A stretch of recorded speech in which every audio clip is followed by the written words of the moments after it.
Hi, I'm Shawn Lang, and I'm the Deputy Director of Programs and Policy with AIDS Connecticut.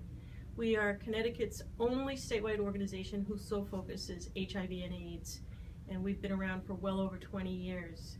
We have a huge population of people with AIDS in Connecticut. Over 10,000 people are living with HIV and AIDS, and they depend very heavily on knowing that their medications are going to be there for them when they get them refilled.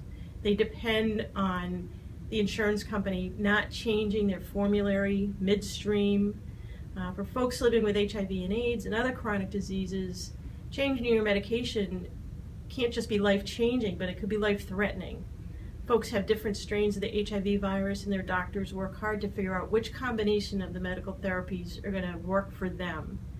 The other issue that comes up for folks with HIV and AIDS when they're choosing a health plan is to make sure their medications are on the formulary. When the ACA first rolled out, we had an intern on staff who helped to do that.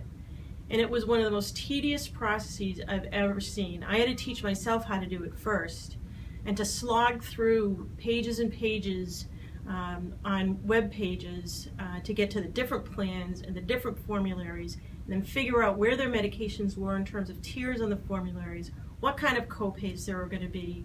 Now, folks with HIV and other folks with chronic health problems aren't taking just one medication. It might be easy for me, who's just taken something for high blood pressure, but when you have HIV, you might be taking 3 to 15 medications, because folks take medication to prevent opportunistic infections. They have comorbidities. We have an aging population of people with HIV and AIDS who often experience normal aging comorbidities like high blood pressure, like diabetes, 10 or 20 years earlier than their non-HIV counterparts. So we need full transparency, we need ease of access, we need ease of access to information, and we need lack of changes midstream for all folks, but particularly for our populations. And it's for all these reasons that we strongly support Senate Bill 24 to get these pieces into place so that we're protecting patients across the state of Connecticut, particularly those with chronic health care issues.